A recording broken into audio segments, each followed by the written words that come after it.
Hi hello ನಮಸ್ಕಾರ ಸ್ನೇಹಿತರೆ. ಇವತ್ತಿನ ಈ ಒಂದು ವಿಡಿಯೋದಲ್ಲಿ ಸೆಕೆಂಡ್ PUC ಪಾಸ್ ಆದಂತಹ SC ವಿದ್ಯಾರ್ಥಿಗಳಿಗೆ ಪ್ರೈಸ್ ಮನಿ ಅಪ್ಲಿಕೇಶನ್ನ ಹಾಕೋದಕ್ಕೆ ಸರ್ವರ್ ಓಪನ್ ಆಗಿದೆ. ಸೊ ಅದು ಯಾವ ರೀತಿ ಅಪ್ಲೈ ಮಾಡೋದಂತ ಈ ಒಂದು ವಿಡಿಯೋದಲ್ಲಿ ತಿಳಿಸ್ಕೊಡ್ತಾ ಹೋಗ್ತೀನಿ. ಇದುವರೆಗೂ ನನ್ನ ಒಂದು ಯೂಟ್ಯೂಬ್ ಚಾನಲನ್ನು ಸಬ್ಸ್ಕ್ರೈಬ್ ಮಾಡ್ಕೊಂಡಿಲ್ಲ ಅಂದರೆ ಆದಷ್ಟು ಬೇಗನೆ ಸಬ್ಸ್ಕ್ರೈಬ್ ಮಾಡ್ಕೊಳ್ಳಿ, ಹಾಗೆ ಬೆಲ್ ಐಕನ್ ಮೇಲೆ ಕ್ಲಿಕ್ ಮಾಡ್ಕೊಳ್ಳಿ ಸ್ನೇಹಿತರೆ. ನಾನು ಮಾಡುವಂತಹ ಪ್ರತಿಯೊಂದು ವಿಡಿಯೋದ ನೋಟಿಫಿಕೇಷನ್ನ ನೀವು ಪಡ್ಕೊಳ್ಬೋದಾಗಿದೆ. ಸೊ ಈಗ ಮೊದಲನೇದಾಗಿ second PUC prize money application ಹಾಕಬೇಕಾದ್ರೆ ಬೇಕಾಗುವಂಥ ದಾಖಲಾತಿಗಳು ಏನಪ್ಪ ಅಂತಂದರೆ, ಸೊ ವಿದ್ಯಾರ್ಥಿಯ ಒಂದು ಆಧಾರ್ ಕಾರ್ಡು, ಹಾಗೆ ಆಧಾರ್ ಕಾರ್ಡ್ಗೆ ಲಿಂಕ್ ಆಗಿರುವಂತಹ ಮೊಬೈಲ್ ನಂಬರು, ಹಾಗೆ ಜಾತಿ ಮತ್ತು ಆದಾಯ ಪ್ರಮಾಣ ಪತ್ರ ಮತ್ತು first PUC SSLC marks card, ಹಾಗೆ second PUC marks card. So ಈಗ ನಿಮಗೆ ಒಂದು ಡೌಟು ಬಂದಿರ್ಬೋದು. ಸೊ ಈಗ ನಿಮಗೆ ಜಸ್ಟ್ ಏಪ್ರಿಲಲ್ಲಿ ಮಾತ್ರ ರಿಸಲ್ಟ್ ಬಂದಿದೆ. ಸೊ ಹಾಗಾಗಿ ಇನ್ನೂ ಒರಿಜಿನಲ್ ಮಾರ್ಕ್ಸ್ ಕಾರ್ಡ್ ಬಂದಿರೋದಿಲ್ಲ. ಸೊ ಹಾಗಾಗಿ ನೀವೇನು ಮಾಡಬೇಕಪ್ಪ ಅಂದರೆ, ರಿಸಲ್ಟನ್ನು ಪ್ರಿಂಟ್ ನೋಟ್ನ ತೆಗೆದುಕೊಂಡು ನಿಮ್ಮ ಒಂದು ಕಾಲೇಜಿನ ಪ್ರಿನ್ಸಿಪಲ್ ಅವರ ಸೀಲು ಮತ್ತು ಸಿಗ್ನೇಚರ್ನ ಹಾಕ್ಸ್ಕೊಂಡು ಅದನ್ನು PDF ಅಲ್ಲಿ ಕನ್ವರ್ಟ್ ಮಾಡಿಬಿಟ್ಟು ಅಪ್ಲೋಡ್ ಮಾಡಿದರೆ ಕೂಡ ನಡೆಯುತ್ತೆ ಸ್ನೇಹಿತರೆ. ಬನ್ನಿ ಸ್ನೇಹಿತರೆ, ಈಗ ಈ ಒಂದು ವಿಡಿಯೋವನ್ನು ಶುರು ಮಾಡೋಣ. ನಾನು ನಿಮ್ಮ ಪೂಜಾರಿ ಶಿವರಾಜ. ಸೊ ನಿಮ್ಮ ಒಂದು ಮೊಬೈಲ್ ಅಥವಾ ಲ್ಯಾಪ್ಟಾಪ್ ಕಂಪ್ಯೂಟರ್ನಲ್ಲಿ ಯಾವುದಾದ್ರೂ ಒಂದು ಬ್ರೌಸರ್ನ ಓಪನ್ ಮಾಡ್ಕೊಳ್ಳಿ. ನಾನು ಈಗ ಕ್ರೋಮನ್ನು ಓಪನ್ ಮಾಡ್ಕೊಂಡಿದ್ದೀನಿ. ಇಲ್ಲಿ ಸರ್ಚ್ ಆಪ್ಷನಲ್ಲಿ ಪ್ರೈಸ್ ಮನಿ ಅಂತೇಳಿ ಸರ್ಚ್ ಕೊಡ್ತೀನಿ ಸ್ನೇಹಿತರೆ. Prize money 2026. ಸೊ ಈ ಒಂದು ವಿಡಿಯೋವನ್ನು ಸ್ಕಿಪ್ ಮಾಡಿದೆ ನೋಡಿ ಸ್ನೇಹಿತರೆ, ಇಲ್ಲಾಂದರೆ ನಾನು ಹೇಳುವಂತಹ ಮಾಹಿತಿ ನಿಮಗೆ ಅರ್ಥ ಆಗೋದಿಲ್ಲ.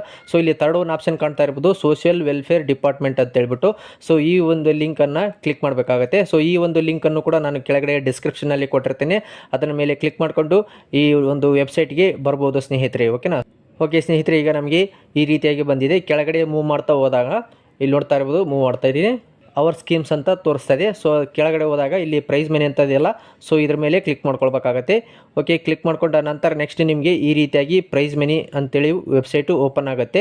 ಸೊ ಇಲ್ಲಿ ಮೇಲ್ಗಡೆ ಅಪ್ಲಿಕೇಶನ್ ಅಂತ ಇದೆಯಲ್ಲ, ಸೊ ಈ ಒಂದು ಆಪ್ಷನ್ ಮೇಲೆ ಕ್ಲಿಕ್ ಮಾಡ್ಕೊಳ್ಳಿ. ಕ್ಲಿಕ್ ಮಾಡ್ಕೊಂಡ ನಂತರ ಇಲ್ಲಿ ರಿಜಿಸ್ಟರ್ ಅಂತ ಕಾಣ್ತಾ ಇದೆಯಲ್ಲ, ಈ ಒಂದು ಆಪ್ಷನ್ ಮೇಲೆ ಕ್ಲಿಕ್ ಮಾಡ್ಕೊಳ್ಳಿ.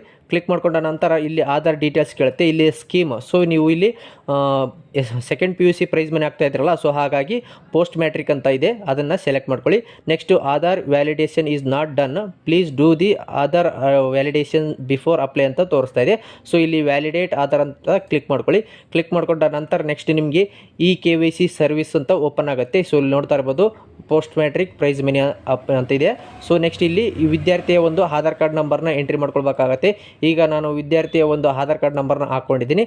ನೆಕ್ಸ್ಟು ನನ್ನ ಒಂದು ಮಾಹಿತಿ ನೀಡುತ್ತೇನೆ ಅಂತ ಹೇಳ್ಬಿಟ್ಟು ಇಲ್ಲಿ ಟಿಕ್ ಮಾಡ್ಕೊಳ್ಬೇಕಾಗತ್ತೆ. ನೆಕ್ಸ್ಟ್ ಇಲ್ಲಿ OTP ಆಪ್ಷನ್ ಅಂತ ಕಾಣ್ತಾ ಇದೆಯಲ್ಲ, ಸೊ ಈ ಒಂದು ಆಪ್ಷನ್ ಮೇಲೆ ಕ್ಲಿಕ್ ಮಾಡ್ಕೊಳ್ಳಿ. ಕ್ಲಿಕ್ ಮಾಡ್ಕೊಂಡ ನಂತರ ನೆಕ್ಸ್ಟ್ ಕೆಳಗಡೆ OTP ಪಡೆಯಿರಿ ಅಂತ ಆಪ್ಷನ್ ಬರುತ್ತೆ, ಅದರ ಮೇಲೆ ಕ್ಲಿಕ್ ಮಾಡ್ಕೊಳ್ಳಿ. ಕ್ಲಿಕ್ ಮಾಡ್ಕೊಂಡ ನಂತರ OTPಯನ್ನು SMS ಮೂಲಕ ಕಳಿಸಲಾಗಿದೆ ಅಂತ ತೋರಿಸುತ್ತೆ.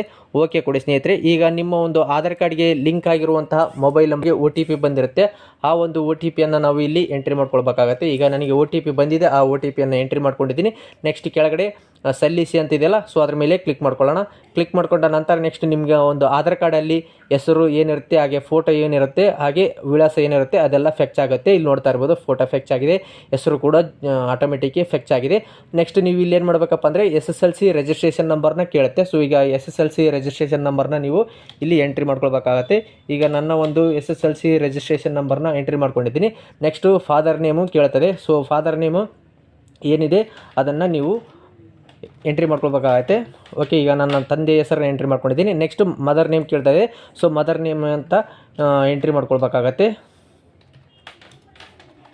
ಓಕೆ ಸ್ನೇಹಿತರೆ, ಈಗ ನೆಕ್ಸ್ಟು ಮೊಬೈಲ್ ನಂಬರ್. ಸೊ ಇಲ್ಲಿ ನೀವು ಯಾವ ಮೊಬೈಲ್ ಆದರೂ ನಂಬರು ಕೊಡ್ಬೋದು. ಓಕೆ, ಅಂದರೆ ಚಾಲ್ತಿಯಲ್ಲಿರಬೇಕಾಗತ್ತೆ. ಯಾಕಂದರೆ ಅಪ್ಲಿಕೇಶನ್ ಸಬ್ಮಿಟ್ ಮಾಡಿದ ನಂತರ ನಿಮಗೆ ಅಕ್ನಾಲೇಜ್ಮೆಂಟ್ ನಂಬರ್ ಮೆಸೇಜ್ ಬರುತ್ತೆ. ಓಕೆ, ಈಗ ನನಗೆ ನನ್ನ ಒಂದು ಮೊಬೈಲ್ ನಂಬರ್ನ ನಾನು ಎಂಟ್ರಿ ಮಾಡ್ಕೊಂಡಿದ್ದೀನಿ. ನೀವು ಕೂಡ ನಿಮ್ಮ ಒಂದು ಮೊಬೈಲ್ ನಂಬರ್ನ ಎಂಟ್ರಿ ಮಾಡ್ಕೊಳ್ಳಿ. ಕಾಲೇಜ್ ಡಿಸ್ಟಿಕ್ ಅಂದರೆ ನಿಮ್ಮ ಒಂದು ಸೆಕೆಂಡ್ PUC ಯಾವ ಕಾಲೇಜಲ್ಲಿ ಯಾವ ಜಿಲ್ಲೆಯಲ್ಲಿ ಬರುತ್ತೆ ಅಂತ ಚೂಸ್ ಮಾಡ್ಕೊಳ್ಬೇಕಾಗತ್ತೆ. ಇಲ್ಲಿ ಬಂದುಬಿಟ್ಟು ನಮಗೆ ಬಳ್ಳಾರಿಯಲ್ಲಿ ಬರುತ್ತೆ. ಸೊ ಹಾಗಾಗಿ ಬಳ್ಳಾರಿ ಅಂತ ಸೆಲೆಕ್ಟ್ ಮಾಡ್ಕೊಂಡಿದ್ದೀನಿ. ಅದೇ ರೀತಿಯಾಗಿ ತಾಲೂಕು ಬಂದುಬಿಟ್ಟು ಬಳ್ಳಾರಿ ಬರುತ್ತೆ. ಸೊ ಹಾಗಾಗಿ ನಾವು ಬಳ್ಳಾರಿ ಸೆಲೆಕ್ಟ್ ಮಾಡ್ಕೊಂಡಿದ್ದೀನಿ. ನಿಮಗೆ ಸೆಕೆಂಡ್ PUC ಯಾವ ಕಾಲೇಜು ಇದೆ, ಆ ಕಾಲೇಜ್ ಯಾವ ಡಿಸ್ಟಿಕಲ್ಲಿ ಬರುತ್ತೆ, ತಾಲೂಕಲ್ಲಿ ಬರುತ್ತೆ, ಅದನ್ನು ಸೆಲೆಕ್ಟ್ ಮಾಡ್ಕೊಳ್ಳಿ. ನೆಕ್ಸ್ಟ್ ಆಧಾರ್ ಕಾರ್ಡಲ್ಲಿರುವಂಥ ಅಡ್ರೆಸ್ ಫೆಚ್ ಆಗಿದೆ. ನೆಕ್ಸ್ಟ್ ನಿಮ್ಗೆ ಇಲ್ಲಿ ಕಾಸ್ಟ್ ಡೀಟೇಲ್ಸ್ ಅಂತ ತೋರಿಸ್ತಾ ಇದೆ. ಸೊ ಇಲ್ಲಿ ನಿಮಗೆ RD ನಂಬರ್ ಏನಿದೆಯಲ್ಲ, ಕ್ಯಾಸ್ಟ್ ಸರ್ಟಿಫಿಕೇಟ್ದು ಅದ್ರನ್ನ ನಂಬರ್ನ ಇಲ್ಲಿ ಎಂಟ್ರಿ ಮಾಡ್ಕೊಳ್ಬೇಕಾಗತ್ತೆ ಸ್ನೇಹಿತರೆ. ಓಕೆನಾ. ಸೊ ಇಲ್ಲಿ ನಾನು ಕ್ಯಾಸ್ಟ್ ಸರ್ಟಿಫಿಕೇಟ್ ನಂಬರ್ನ ಎಂಟ್ರಿ ಮಾಡ್ಕೊಳ್ತೀನಿ.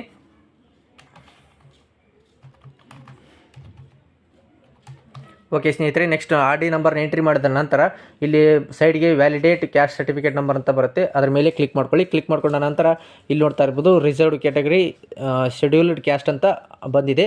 Okay, next income details. So ಅದೇ ರೀತಿಯಾಗಿ ನೀವು ಇನ್ಕಮ್ ಆರ್ ಡಿ ನಂಬರ್ ಏನಿರುತ್ತಲ್ಲ, ಸೊ ಅದನ್ನು ನೀವು ಇಲ್ಲಿ ಎಂಟ್ರಿ ಮಾಡ್ಕೊಳ್ಬೇಕಾಗತ್ತೆ. ಓಕೆ, ಈ ಒಂದು ವಿಡಿಯೋವನ್ನು ಸ್ಕಿಪ್ ಮಾಡಿದೆ ನೋಡಿ ಸ್ನೇಹಿತರೆ, ಇಲ್ಲಾಂದರೆ ನಾನು ಹೇಳುವಂಥ ಮಾಹಿತಿ ನಿಮಗೆ ಅರ್ಥ ಆಗೋದಿಲ್ಲ. ಓಕೆ, ಈಗ ನಾನು ಎಂಟ್ರಿ ಮಾಡಿದ್ದೀನಿ. Next validate income certificate number ಅಂತ ಬರುತ್ತೆ, ಸೊ ಅದರ ಮೇಲೆ ಕ್ಲಿಕ್ ಮಾಡ್ಕೊಳ್ಳಿ. ಕ್ಲಿಕ್ ಮಾಡ್ಕೊಂಡ ನಂತರ ಆ್ಯನ್ಯುವಲ್ ಇನ್ಕಮ್ 40,000 ಏನಿದೆ ಇನ್ಕಮ್ ಸರ್ಟಿಫಿಕೇಟಲ್ಲಿ ಅದು ಫೆಕ್ಚ್ ಆಗುತ್ತೆ. ನೆಕ್ಸ್ಟ್ ಕೆಳಗಡೆ ಮೂವ್ ಮಾಡ್ತಾ ಹೋದಾಗ ಅಕಾಡೆಮಿಕ್ ಡೀಟೇಲ್ಸ್. ಸೊ ಇದರಲ್ಲಿ ಏನು ಕೇಳ್ತಾ ಇದೆ, ಎಕ್ಸಾಮ್ ರಿಸಲ್ಟ್ ಡೇಟ್, ಅಂದರೆ ನಿಮಗೆ ಸೆಕೆಂಡ್ PUC ಯಾವಾಗ ರಿಸಲ್ಟ್ ಬಂದಿದೆಪ್ಪ ಅಂದರೆ ಸೊ ಏಪ್ರಿಲ್ 9ನೇ ತಾರೀಕಿಗೆ ಬಂದಿದೆ. ಸೊ ಇಲ್ಲಿ ನಮಗೆ ಮೇ ತೋರಿಸ್ತಾ ಇದೆ. ನಾವು ಇಲ್ಲಿ ಬ್ಯಾಕ್ ಸೈಡ್ ಹೋಗೋಣ. ಬ್ಯಾಕ್ ಸೈಡ್ ಹೋದಾಗ ಏಪ್ರಿಲ್ ತೋರಿಸ್ತಾ ಇದೆ. ಇಲ್ಲಿ 9ನೇ ತಾರೀಕು ಸೆಲೆಕ್ಟ್ ಮಾಡ್ಕೊಂಡಾಗ ಇಲ್ಲಿ 9/4/2026 ಸೆಲೆಕ್ಟ್ ಆಗುತ್ತೆ. ನೆಕ್ಸ್ಟ್ ಇಲ್ಲಿ ಕೋರ್ಸು. ಸೊ ಇಲ್ಲಿ ನಿಮಗೆ ಕೋರ್ಸ್ ಅಪ್ಪ ಅಂದರೆ ಹಲವಾರು ಕೋರ್ಸ್ಗಳು ತೋರಿಸ್ತಿದೆ, ನೋಡ್ತಾ ಇರ್ಬೋದು. ನೆಕ್ಸ್ಟ್ ಜಸ್ಟ್ ನೀವು PU ಅಂತ ಸರ್ಚ್ ಕೊಡಿ. PU ಅಂತ ಸರ್ಚ್ ಕೊಟ್ಟಾಗ ಇಲ್ಲಿ ನೋಡ್ತಾ ಇರ್ಬೋದು PU R 11th R 12th ಅಂತ ಬರುತ್ತೆ. ಸೊ ಅದ್ರ ಮೇಲೆ ಕ್ಲಿಕ್ ಮಾಡ್ಕೊಳ್ಳಿ. ನೆಕ್ಸ್ಟ್ ಇಲ್ಲಿ ಯೂನಿವರ್ಸಿಟಿ ಅಂತ ಕೇಳ್ತಾ ಇದೆ. ಓಕೆನಾ. ಸೊ ಇಲ್ಲಿ ನೀವು ಯೂನಿವರ್ಸಿಟಿ ಯಾವ ಯೂನಿವರ್ಸಿಟಿ ಬರುತ್ತಪ್ಪ ಅಂದರೆ ಇಲ್ಲಿ ಡಿಪಾರ್ಟ್ಮೆಂಟ್ ಆಫ್ ಪ್ರೀ ಯೂನಿವರ್ಸಿಟಿ ಅಂತ ಚೂಸ್ ಮಾಡ್ಕೊಳ್ಬೇಕಾಗತ್ತೆ. ಇಲ್ಲಿ ಹಲವಾರು ಯೂನಿವರ್ಸಿಟಿಗಳು ಬರುತ್ತೆ. ಸೊ ನೆಕ್ಸ್ಟ್ ನಮಗೆ ಇಲ್ಲಿ ಡಿಪಾರ್ಟ್ಮೆಂಟ್ ಆಫ್ ಎಲ್ಲ ಕ್ಯಾಪಿಟಲ್ ವೈಸ್ಲಿದ್ದ ಶುರುವಾಗುತ್ತೆ. ಸೊ ಇಲ್ಲಿ ನಮಗೆ ಇಲ್ಲಿ department of pre university education ಅಂತ ಬರುತ್ತೆ. ಸೊ ಅದನ್ನು ಚೂಸ್ ಮಾಡ್ಕೊಂಡಿದ್ದೀನಿ. ನೆಕ್ಸ್ಟ್ ಕೋರ್ಸ್ ಡಿಸಿಪ್ಲಿನ್ ಅಂದರೆ ನೀವು ಸೆಕೆಂಡ್ PUCಯಲ್ಲಿ ಏನು ಕೋರ್ಸ್ ತಗೊಂಡಿದ್ದೀರಾ, ಸಪೋಸು ಆರ್ಟ್ಸು, ಕಾಮರ್ಸು, ಸೈನ್ಸ್ ಅಂತ. ಸೊ ನಿಮ್ಗೆ ಯಾವುದು ಇದೆ ಅದನ್ನು ಚೂಸ್ ಮಾಡ್ಕೊಳ್ಳಿ. ಈಗ ನಾನು ಕಾಮರ್ಸ್ ಅಂತ ಚೂಸ್ ಮಾಡ್ಕೊಂಡಿದ್ದೀನಿ. ನೆಕ್ಸ್ಟ್ ಕಾಲೇಜು, ಇಲ್ಲಿ ನೋಡ್ತಾ ಇರ್ಬೋದು ಯೂನಿವರ್ಸಿಟಿ ಸ್ಕಿಪ್ ಆಗಿದೆ ಆಟೋಮೆಟಿಕ್ಕಾಗಿ. ಮತ್ತು ಇನ್ನೊಂದು ಸರಿ ಡಿಪಾರ್ಟ್ಮೆಂಟ್ ಆಫ್ ಪ್ರೀ ಯೂನಿವರ್ಸಿಟಿ ಅಂತ ಸೆಲೆಕ್ಟ್ ಮಾಡ್ಕೊಳ್ತೀನಿ. ಓಕೆ, ಸೆಲೆಕ್ಟ್ ಮಾಡ್ಕೊಂಡಿದ್ದೀನಿ. Next college. ಸೊ ನಿಮಗೆ ಯಾವ ಕಾಲೇಜ್ ಅಂತ ಇಲ್ಲಿ ಚೂಸ್ ಮಾಡ್ಕೊಳ್ಬೇಕಾಗತ್ತೆ. ಓಕೆ ಸ್ನೇಹಿತರೆ, ಈಗ ನಾವು ಕಾಲೇಜ್ನ ಸೆಲೆಕ್ಟ್ ಮಾಡ್ಕೊಳ್ಬೇಕಾಗತ್ತೆ. ನಿಮ್ಮ ಒಂದು ಕಾಲೇಜ್ ಹೆಸರು ಏನಿರುತ್ತೆ ಸೊ ಅದನ್ನು ನಾವು ಇಲ್ಲಿ ಸೆಲೆಕ್ಟ್ ಮಾಡ್ಕೊಳ್ಬೇಕಾಗತ್ತೆ. ಓಕೆ, ನಾನು ಈಗ ನನ್ನ ಒಂದು ಕಾಲೇಜನ್ನು ಚೂಸ್ ಮಾಡ್ಕೊಂಡಿದ್ದೀನಿ. ನೆಕ್ಸ್ಟ್ ನಿಮಗೆ ಇಲ್ಲಿ ಆಲ್ ಟಿಕೆಟ್ ನಂಬರ್ ಕೇಳ್ತಾ, academic registration number are hall ticket number. So ಇಲ್ಲಿ ನೀವು ಸೆಕೆಂಡ್ PUC ರಿಜಿಸ್ಟ್ರೇಷನ್ ನಂಬರ್ನ ನೀವು ಎಂಟ್ರಿ ಮಾಡ್ಕೊಳ್ಬೇಕಾಗತ್ತೆ. ಓಕೆನಾ. ಸೊ ಈಗ ನನ್ನ ಒಂದು ರಿಜಿಸ್ಟ್ರೇಷನ್ ನಂಬರ್ನ ಎಂಟ್ರಿ ಮಾಡ್ಕೊಳ್ತಾ ಇದ್ದೀನಿ. ಎಂಟ್ರಿ ಮಾಡಿದ ನಂತರ ನೆಕ್ಸ್ಟ್ ಆಟೋಮೆಟಿಕ್ಕಾಗಿ ನಿಮಗೆ ಪರ್ಸೆಂಟೇಜು ಬಂದುಬಿಡುತ್ತೆ ಸ್ನೇಹಿತರೆ. ನೋಡ್ತಾ ಇರ್ಬೋದು ಪರ್ಸೆಂಟೇಜ್ ಆಲ್ರೆಡಿ ಫೆಕ್ಚ್ ಆಗಿದೆ. Next exam duration. So total ಎಷ್ಟು ವರ್ಷ, ಆ್ಯನ್ಯುವಲ್ ಸೆಮಿಸ್ಟರ್ ಅಂತ ಇರುತ್ತೆ. ಸೊ ನಾವು ಆ್ಯನ್ಯುವಲ್ ಅಂತ ಹಾಕೊಳ್ಳೋಣ. ನೆಕ್ಸ್ಟು ಇಲ್ಲಿ ಕೋರ್ಸ್ ಡಿಸಿಪ್ಲಿನ್ ಇಯರ್ ಅಂದರೆ ಟೋಟಲ್ ಎಷ್ಟು ವರ್ಷ ಇದೆ, ಸೊ 2 ವರ್ಷ ಇದೆ. ಸೊ ಹಾಗಾಗಿ ನಾನು 2 ಅಂತ ಸೆಲೆಕ್ಟ್ ಮಾಡ್ಕೊಂಡಿದ್ದೀನಿ. ಓಕೆ, ನೆಕ್ಸ್ಟ್ ನಿಮ್ಗೆ ಇಲ್ಲಿ ಮೊದಲನೇದಾಗಿ ಫಸ್ಟು SSLC ಮಾರ್ಕ್ಸ್ ಕಾರ್ಡ್ನ ಅಪ್ಲೋಡ್ ಮಾಡಬೇಕಾಗತ್ತೆ. ನೆಕ್ಸ್ಟು ಸೆಕೆಂಡ್ PUC ಮಾರ್ಕ್ಸ್ ಕಾರ್ಡ್ನ ಅಪ್ಲೋಡ್ ಮಾಡಬೇಕಾಗತ್ತೆ. ಅದು ಕೂಡ 500 KB ಕಡಿಮೆ ಇರಬೇಕಾಗತ್ತೆ. ಈಗ ನಾನು ಒಂದು ಫೈಲನ್ನು ಚೂಸ್ ಮಾಡ್ಕೊಳ್ತೀನಿ, ಅಂದರೆ ಫಸ್ಟು SSLC ಮಾರ್ಕ್ಸ್ ಕಾರ್ಡನ್ನು ಚೂಸ್ ಮಾಡ್ಕೊಳ್ತೀನಿ ಸ್ನೇಹಿತರೆ.